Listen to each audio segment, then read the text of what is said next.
नमस्कार बंधू भगिनींनो, आपल्या सगळ्यांचं सहर्ष स्वागत आहे स्वास्तिकम या माझ्या चॅनलवर। आज मी आपल्यासाठी तिरुमला तिरुपती श्री व्यंकटेश्वर बालाजीचे जीवनचरित्र व महात्म्य घेऊन आलेले आहे। आणि आपल्याला जर माझे व्हिडिओ खरंच आवडत असतील तर आपण माझ्या चॅनलला सबस्क्राईब करा, माझ्या व्हिडिओला लाईक करा आणि कमेंटमध्ये गोविंदा गोविंदा लिहायला विसरू नका। निषादची मूढ भक्ती। पूर्वीच्या काळी व्यंकटाचलावर वसू नावाचा एक निषाद राहत असे।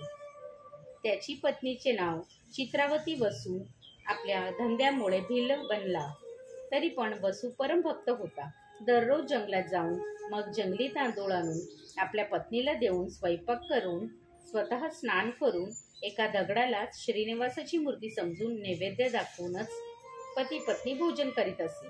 काही दिवसांनी चित्रावती गर्भवती होऊन तिने एका मुलाला जन्म दिला। त्यामुळे त्या मुलाचे नाव सुधीर ठेवण्यात आले। सुधीर पण मोठा झाल्यावर आपल्या वडिलांपेक्षा जास्त श्रीनिवासाचा भक्त झाला। एके दिवशी वसूला जंगलातून येण्यास उशीर झाला। हे पाहून सुधीरने आपणच वडिलांच्या अगोदर नैवेद्य देण्याचा निश्चय केला। जंगलात जाऊन एक पक्षी मारून आईजवळ देऊन तिला स्वयंपाक करण्यास सांगितले। नैवेद्याला उशीर झाला। श्रीनिवासाला भूक लागली असेल, मीच नैवेद्य देतो असे सांगून श्रीनिवासाला नैवेद्य दिला। आपल्या मुलाच्या या कृत्याने वसूला राग आला। रागाच्या भरात हातात असलेल्या तलवारीने मुलाला मारण्यासाठी धावला।